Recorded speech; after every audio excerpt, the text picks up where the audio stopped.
Good morning, everyone, and good afternoon for our friends on the East Coast. I am here with my friend Scott Martin, who is also one of the coolest guys I know, if you can't tell.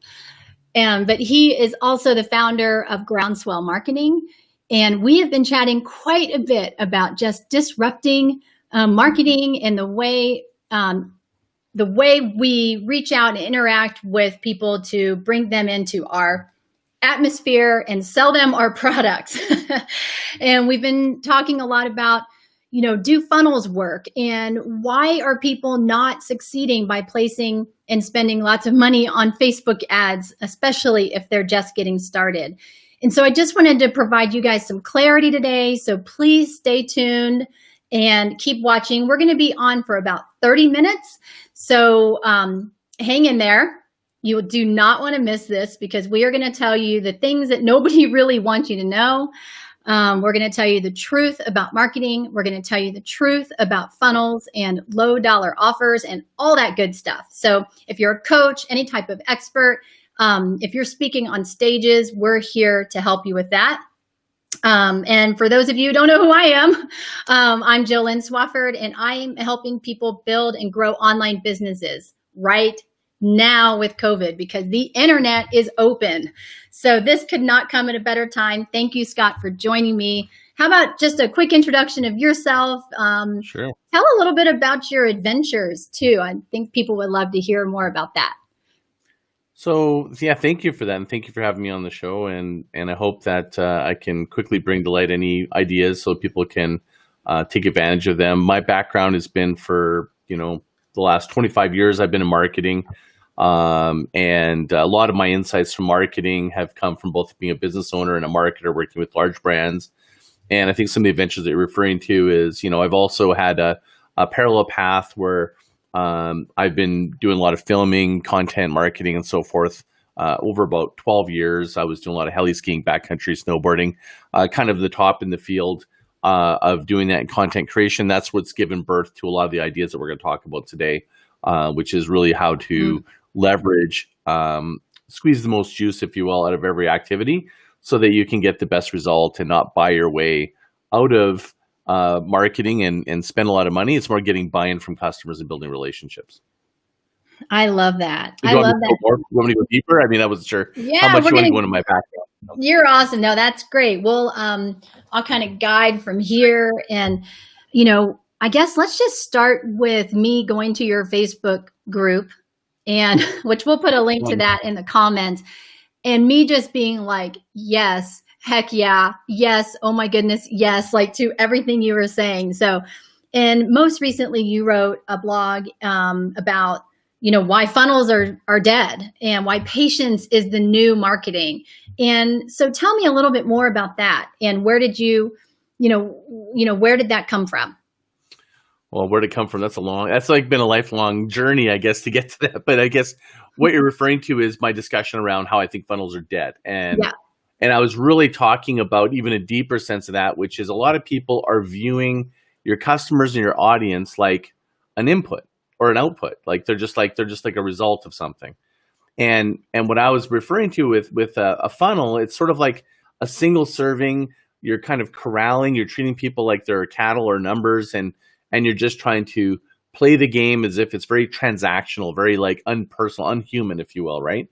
And funnels, my thought around funnels is that's what this does, and it serves a purpose. And I think funneling as a general idea is meant as a more of a visual of like kind of as you go down. But what I typically view funnels as is sort of the same as pop-ups. Do you remember when those Facebook ad pop-ups used to come around? And they were annoying, and then you had to click it to get through it. Did you care about what was in that ad? Yes or no?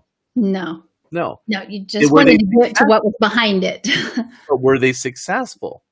Yes, for a period of time, because it gave a false positive. It gave the advertisers going, people are clicking on it, arguably, but it was becoming, at the end of the day, it wasn't useful. And more importantly, when people got annoyed, their sense of annoyance when they saw the familiarity of it, they would do everything to avoid it, and even downloading apps and products to avoid having pop-ups. Now they're disappeared.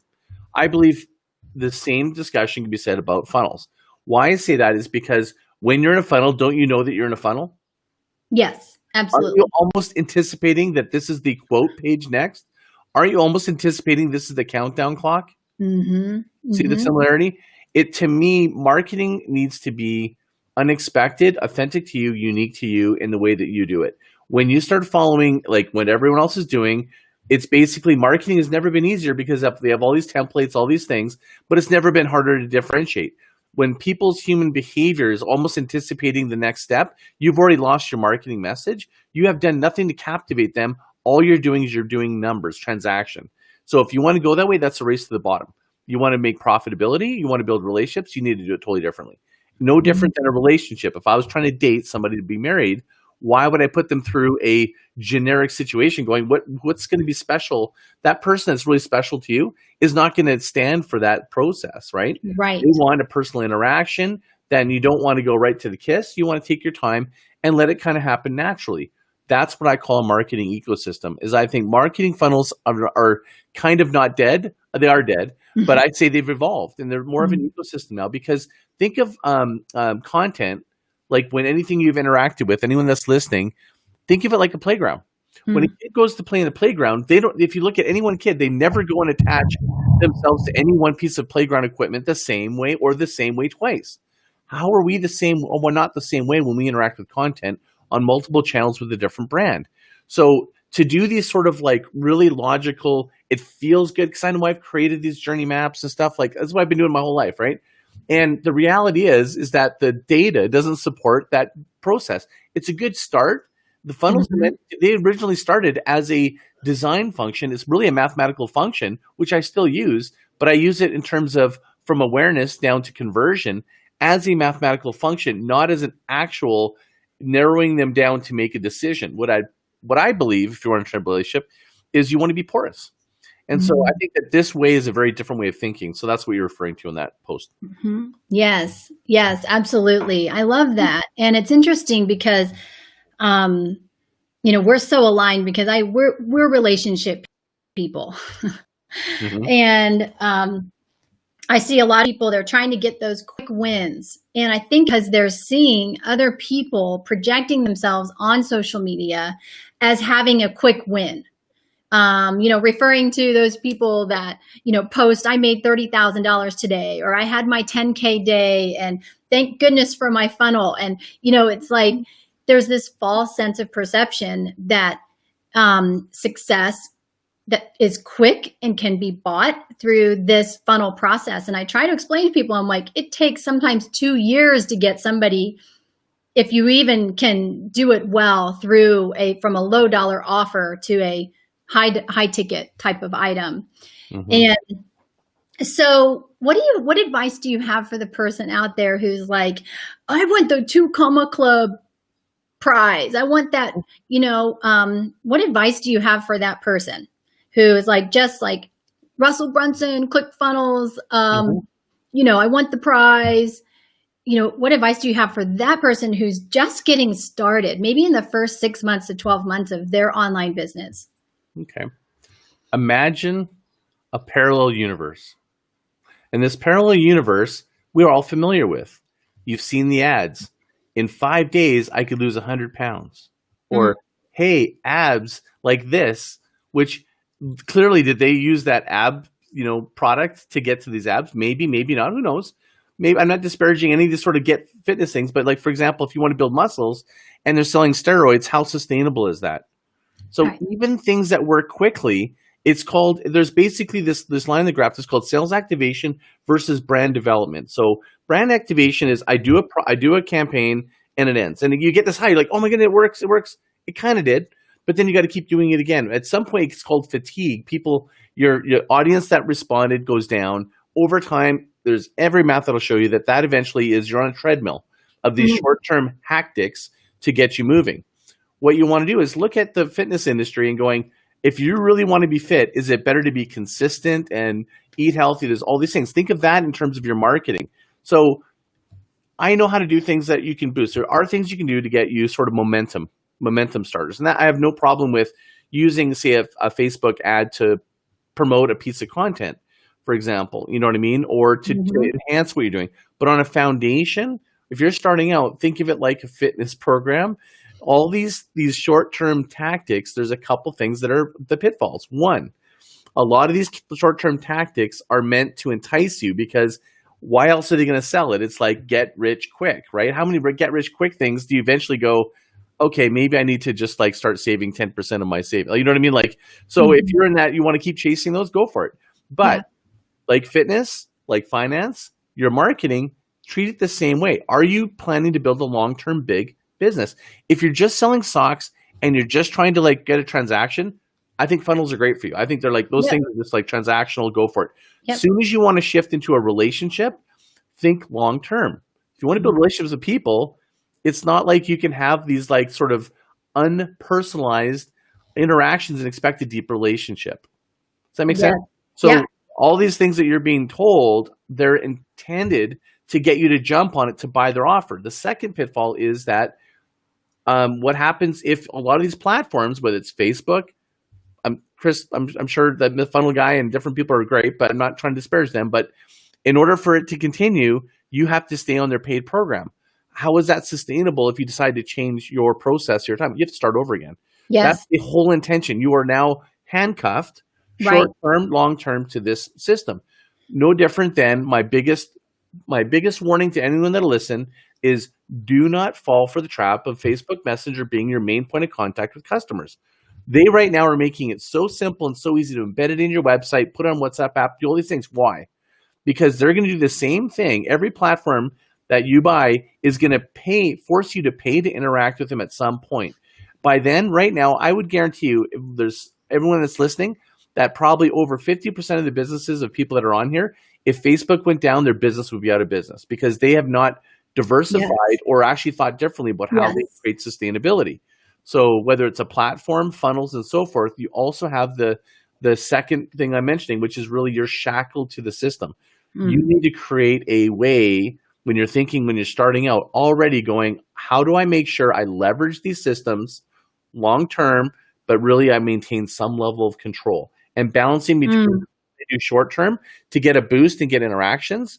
I think that there's a lot of things you can do that give you that burst, right? But long term, it's like the boiling of the frog, right? Over time, you're going to eventually it's going to be so easy and so lazy, no different than if leads come easy, what happens if COVID came up? All the businesses that were lazy on how they built their business are now looking at how to be resilient. My message before my groundswell marketing methodology of patience being the new growth hack, up until COVID, and I actually changed the voice of my book because before it was like Chicken Little going, you guys, you got to be thinking this. I actually have gone back and rewriting my book with a different voice with more empathy because I realize now my message is way more well received. I was a heretic in my own business because I'm saying advertising is the last dollar you spend, not your first. Yes.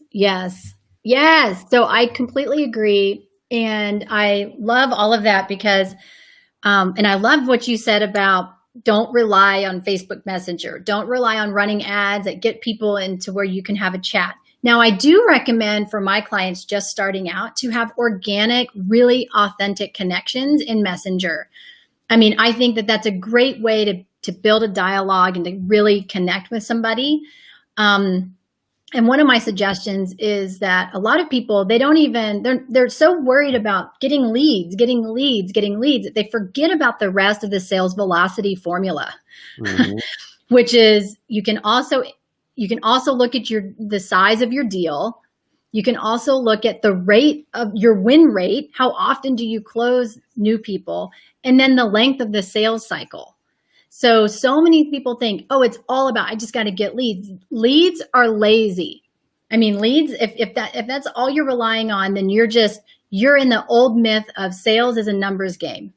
Sales is not a numbers game. That's what people are taught. That's what they're told. Sales is a game of decreasing the sales cycle by establishing genuine, authentic relationships and connections with your customer. And so sales has changed dramatically. So another question, or what was the other thing you said? I want to add on to a couple of things you just said there, if it's okay. Yeah. One is, I agree with what you're saying about Messenger. And what I would say to that is, and I would even say for Instagram, like directly DMing people and so forth is a really good technique, because that's their first point of contact. What I would say then is I call it cross-channel migration, or migrate to sustainability. So cross-channel migration is if they're in one channel, also say, hey, by the way, there's another party over here, another channel. So if you're on Facebook, hey, also I'm on Instagram. So the reason why I do that, I'm going to explain that first before I move to my second point, is think of you have to have 14 to 16 touch points before someone will make a move. What you've done is you've just doubled your ability to actually see them. So if they're on two different feeds at different times, you've just increased and decreased your sales time, thing you mentioned, right? Velocity. Yes. So that's the technique for decreasing velocity. The other thing is when you're going off that platform to sustainability, what you want to do is you start creating a path that brings you to conversions that you can control, because you can't control when they're going to be on Facebook again, or all these different things, or like I say with Messenger, when you move them onto, say, an email, which is really the holy grail, then you can control when they go out if they subscribe. If you've earned their inbox, you've achieved something that's harder to do. It's easy for people to be passive. You get a false positive going, they're following me, they must be listening to me. It means more. They'll actually be listening more if they accept you in their inbox. So you fool yourself into thinking you're actually making your funnel. The last point I make about what you're referring to, which is leads are lazy, is if people want to know what the best growth hack is understanding how your conversions are, where you're losing your conversions, and tightening up basically the sales path. So that making it frictionless. So it's so funny because everybody's so focused on leads. I agree. I'm going retention. Retention is where the growth is, right? So yes.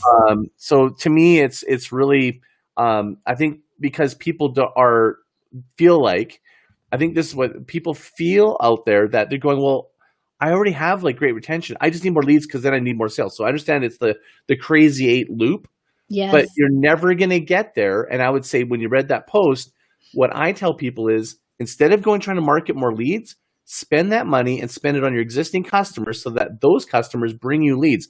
You create energy within your own customers. So you can ask any customers that worked with me. I have overinvested in my customers, but you know what? I could send anyone. In fact, I have actually changed my rules for working with me. If you want to work with me on a consulting basis, I won't take you unless you actually talk to my customer. Why? 2, 1, it reinforces. 2, customers will tell you that it's a two-way street. Any consultant that's just going to do it for you isn't consulting. You're shackling your billings to them. But if they're working to help you further, and they stay working with you and they help you get farther, which I believe that's what you do, then that is completely different, because what you're doing is you're actually working with somebody that's aiming to an end for you, as opposed to just being a billable, individual. So does that make sense? Yeah, absolutely. It makes total sense. And the other thing too, that I think, the other point I wanted to make, because I know you just also did an interview with a guy on branding, the difference between branding and marketing. Chris Coe. Yeah, he's like legend. Chris Coe. We'll put a link to that podcast. Fucking legend. Yeah. Hands down, like mic drop. Freaking huge. Yeah. Awesome. Well, we'll put a link to that podcast in the comments when we're done. Yeah. Guys, you should listen to it. But the key is that so many people will run a Facebook ad. And again, I'm talking to the newbie. I'm talking to the 1, 2 year, 12-month kind of person. And they're like, I ran ads. And they're out a good $3,000 or $4,000 or $5,000. They've paid an agency, but they have no online reputation. And the online reputation is what when people see your ad and before they buy, they go and do research on you. 80% of the time, they have their 90% of their decision made before you even talk to them, before you even give them a product, because they're looking at your online reputation. So did you and Chris talk about that kind of from a branding perspective? And what do you personally think about having that online reputation where people can go say, hey, this is what Jolene's about. This is what Scott's about. These are the values that they have. And I want to work with a person like that. Tell me your thoughts on that. Yeah. So, Chris and I talked a little bit about how branding is really about what people say about you when you're not around, or it's really what they feel in their gut. So it's like, that's the difference between branding and marketing. Marketing is you telling or activating that message that you want to have. So with what you're referring to is, I think the online reputation, my question to people would be, if someone dug deeper, are they going to hit bottom? Like you're getting to know me. The more you learn about me, you haven't even seen all the stuff I'm up to. You just know it's like a rabbit hole, right? And this is what people say. They're going, oh my God, I had no idea. It's intentional.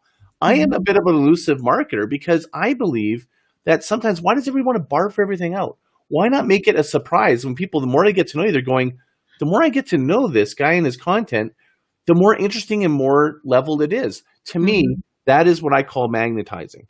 So when you have an online reputation and you actually bring more content behind, when the more people get closer to you, the more they go, there's more depth here. And it's sometimes the interaction is better later than it is earlier. Everybody tries to put it the other way around. Yeah. It's like, so have you noticed that sometimes you work with a company, the best interaction you had is with the day they sold you. And it got worse over time, literally, until it got better again when you let them go, right? That is 99% of businesses. Instead of flipping it around and going and building a reputation, like you said, going, the more you talk to this guy, you should just keep going, or working with Groundswell or following his content, you fall into my matrix, is what I call it, right? Which is I've introduced you to a couple of my communities, but I got a whole bunch more. Yeah. Right? Yeah. And they're totally, I make sure that one community marketing has got one objective. It's marketers, like I bring these really interesting insights, but it's specific to marketing. But I got another one that's completely branding. I got another one that's completely about being an entrepreneur. And I do that because what I want to do is I want to have an ability to create a community around a form of an idea.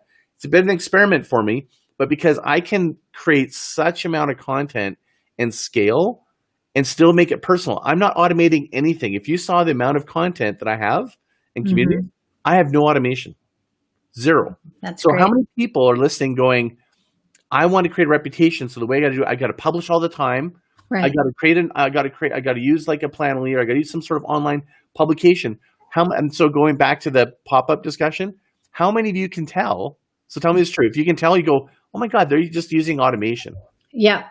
Oh, 100%. Yeah. You can tell, can't you? Yeah. But there's zero chance of that happening on any of my feeds because and I'm going to probably add some automation, but I'm going to do it intelligently. So I think that there's a balance between some automation and humanizing it. I'm just going to the extreme because I'm trying to eat my own dog food when I'm explaining to people going, you can literally rely on no automation and scale. I'm doing it. Yes, 100%. And Scott, that's a good point because I've tried a lot of those different platforms, whether it be Sprout Social or Hootsuite or Planoly or Plan That. I mean, you name it, all of those things. And they never really felt right to me. I like to be social in the moment. And while those things can be great, if you're going right there, you said it right there. Yeah. In the moment. You said a really important thing there. In the moment. It feels like you can connect to people in the moment. Exactly. And, maybe you use those things if you want to go on your 2-week vacation and you really want to unplug, that's probably okay. But, the idea is that it's called social media. And so if your posts are going out and they're not in context, then they just land flat. Then you just scroll right past it. You're like, that guy, he's not even engaged with what's going on in the world in the last 8 hours. Or, he's not reading here's the other thing, is reading your customers' posts. What are they talking about? What is important to them versus what do you just want to, throw up out there? And so yeah, I mean, I'm excited that we're sitting here together. It's not just me saying it. It's not just you saying it, but we're here together telling our audiences, that there is a new way, right? That they're battling this huge mindset. We're up against like they'll listen to this and they'll go, that sounds great. And then they're going to get on some feed and someone's going to go, what the fuck? You should be using this scale thing, this 10X thing. That's the only way. Like, look at this guy grew this Instagram thing, right? And I'm like, what you're up against is these fake metrics. The fake metrics are when an agency or a company usually says, oh, we've won all these words. Or like, follow me. I've got this Instagram hack. I got this huge feed. If you just take Instagram, within a month's period of time, the methodology they use to grow that is likely not as available as it was the month before. The way that I grew my Instagram to grow to like 15,000 or whatever, I can't duplicate that because some of the hacks or the techniques are no longer available. So a lot of times people get caught up with either, they don't realize how much time and energy and the mistakes they made to get to that. And then they go, oh, follow my formula and that's going to get you there.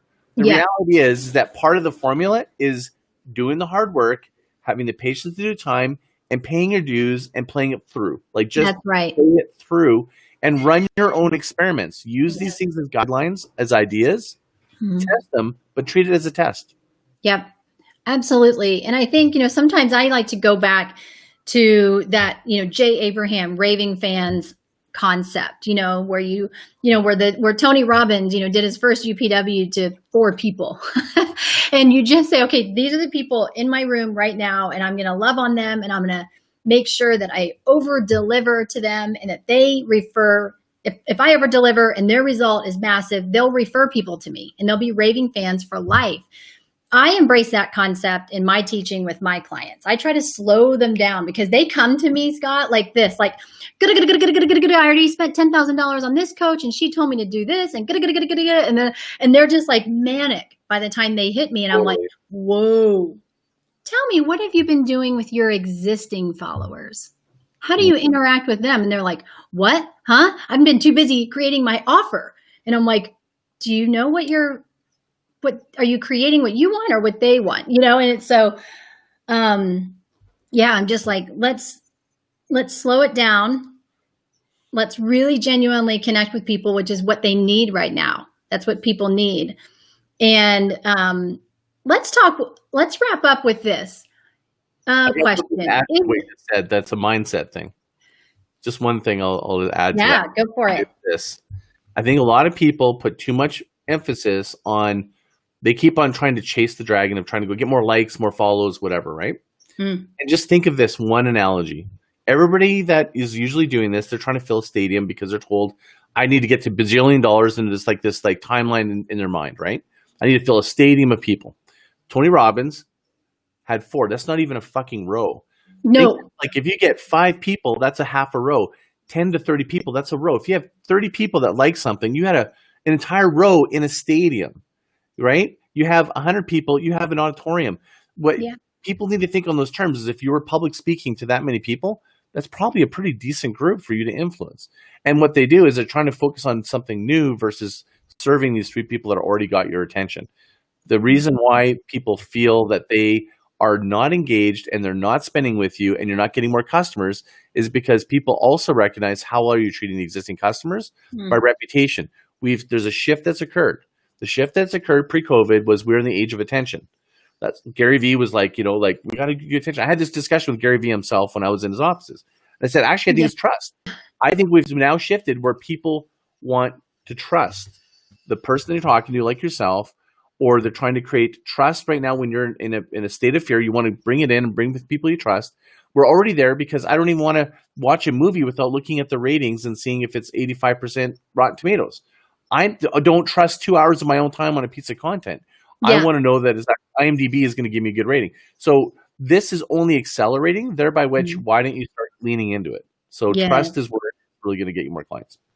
Yes, absolutely. I agree 100%. And a good example, just a funny tidbit for my audience watching is, I guess about 6 months ago, I ran a 30-day challenge. And it was basically, I went live in a Facebook group every single day for 30 days, and I just gave it all. Like, I gave everything away. I had about 103 people in the group. And last night, just, when I was looking through the group, and I saw old posts, and I was like, wow, I realized that 8 out of every 10 people have become clients since then, but they didn't convert right away from the 30-day. Now, what if I would have said, oh, you know what? You didn't buy from me after 30 days. Bye-bye. I'll see you later. I'm not engaging. Don't message me. Don't ask me any questions. I'm not going to go engage with your content either. You're out. Then I probably would have converted maybe 15 people out of that 100. And so the key is like, people want to know that you care about them. There are so many options out there. There are so many coaches, especially right now, like, I can do this, I can do that, I can make you 50K in 30 days and all this BS, right? But yet they don't even go look at your own feed. And I'll also just say one other thing. I actually have several new clients that signed on my most recent laser coaching program, where they're paying a fraction what they've paid other coaches. And they're like, you're engaging in my feed. You're engaging in my groups. Thanks for your support. They were like, that other coach didn't even go in to look at my stuff. So, maybe it's my personal bias, but that's where I think those are the people I want to coach. I want to coach people like me who want to have those genuine relationships and make people feel good through the process. So people don't care how much you know until they know that you care. Exactly. So quick wrap up. Let's talk about, is it a level playing field? So let's just touch a little bit on the people who have maybe 100,000 followers or 1 million followers. And you're like, wow, your account really jumped from 0 to this overnight. And, tell me a little, or let's share with the audience here, how does that work, right? And what is that, kind of pay to play kind of model look like when it comes to getting followers on social media? So are you asking, like, is it a fair playing field with someone, if you're competing against someone that has 100,000 people, or are you asking, I'm not sure quite what I'm asking, if the person who has 100,000 followers, do they necessarily have more influence than somebody who has 1,000? Not necessarily, for a number of reasons. So it's possible they do, and it's possible they don't. What matters is the depth of the relationships that they've created. Yeah. And also matters engagement. And also another challenge is, with today's algorithms, it's actually better you get more influence with a smaller group. Yeah. So I look at I have like 8,500 entrepreneurs in my entrepreneurs Facebook group, and I get more interactions in my marketer group, which is 2,500 people. Yeah. It's like a fraction of the size, and I got more engagement. So So to me, it's not the size. Don't get caught up in the size. Focus on the quality of the group that you've got. Go back to the stadium analogy. Yeah. 200 people, and you have 200 people engaged. I mean, all you need is 200 fans, 200 raving fans. And based on all those people, refer one of the people. That's all you need for the majority of people listening, unless you're trying to build the next Facebook. But everybody's leaping ahead in their minds to be the next Facebook.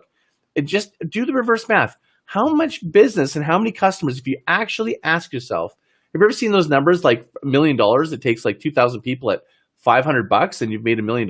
Like, they've done the reverse math to go, what do I really need to actually make this next level? And you realize that if you realize that only 200 to maybe 500 to 1,000 people, maximum customers, you could even service that. Most people can't service 20. Yeah. And, it's like, if you just champion those first and get through the process and make them raving fans, you will get to where you're going. But they're trying to skip ahead. Yeah. There's no skipping. Yes. That's right. There's no skipping. And on that note, I think we'll wrap on that. Yeah, there's no skipping. There's no skipping. It's like you've seen the bell curve, right? The bell curve, right? What happens is people that are on that one side of the bell curve that go, oh my goodness, you can make $1 bajillion. They're either the rare few, or you don't know the real backstory. There's a bunch of reasons for it, but they're not the majority. So I'm not trying to be a pessimist at all, because I'm an optimist. I'm just saying, champion what's in front of you. Be present. Yeah. Yeah, I love it. So what is your final one go-to kind of recommendation for, specifically, if you don't mind if I get specific, for let's say a coach who's 12 months in and she's wanting to grow her Facebook group? What would be your number one recommendation on how she could get people to join her group? Okay, so she has a Facebook group. She's a coach. And she's trying to get people to join the Facebook group. Right. Okay. So first of all, the Facebook group there has to be something there that's incredibly of value for you to feel compelled first to do it. So many people focus on, how am I going to get people there, versus what I would do with anything is, if you make content there that is so invaluable, you will do everything in your means to get people to go to, because it's like what I tell people for lead magnets. If you make a lead magnet that you actually feel that, why am I giving this away? I should charge money for it. You've probably just hit the beginning of a good lead magnet. Everybody makes a lead magnet going, no, if I want them to, I'm going to pay, I'm going to go over here. That's not how it works anymore. Now it's like, you have to add extreme value. I think if you feel like, it's a mindset thing. If you feel compelled, like you may make it so good, you're going to be finding people going, you have to join my group. It's insanely good. Number one, that's the mindset. It's like, if you don't feel that way, it's never going to work. 2, personal invites. So like with Messenger, or what I've told people that's worked really well is, like, say on Instagram or LinkedIn, don't just send a text, send a voicemail and go, or video, and say to them personally, going, hey, I've looked at your feed. Yes. This is what you do. I'd really love you to join my group. I think you'd fit in really well. I'd love for you to join. I'll even introduce you when you join into the group. And so that's the last point, onboarding. Love it. Everybody's focusing on how do I get more people. It should be personal. I call it individualize, differentiate, personalize, right? Identify who are the people that you really want the most valuable. Differentiate them by sort of like category of like, is this person like kind of fit with this group, or whatever your differentiation is, and then personalize the interaction and invite them. By inviting them and then having a really good onboarding experience, and then you have to play it through. If your content's there, it'll grow. And everybody's trying to do like 20, 30, 50. Why don't you just win over? What if you won over one a day? That's 30 new people who are highly engaged. Like that's, to me, it's like everybody's focused on the big numbers. Yeah. All the people that are the top growth hackers on the planet Earth, and I know most of them. Do you know what it's the business of 1%, 1 or 2%. It's like little things that add up to like multiple percentages. It's not the big ones. Those are lucky. Yeah. Yes. Great advice. Great advice. Thank you so much. And so we'll put a link in the group, if that's okay with you, to your marketing Facebook group. What I recommend, you can to my marketer Facebook group, because it's great with like amazing. Like I give I literally, that should be for my newsletter. It's that good, as you've seen, right? Like it's really good stuff. But the other would be my podcast. I got some great, so put my podcast in there. Yeah, I will totally. And what is the name of your podcast again, for people who want to look it up? Podcast. Yeah, groundswell.fm is the URL. Groundswell.fm. That's easy. Okay, awesome. Well, we'll do that. Thank you so much for being here. You're just welcome. Big heart, full of knowledge. I know that this is like just tapping, the surface of what you can provide. So we'll be back, I am sure. But thank you again, and everybody have a great day. Bye. See you guys.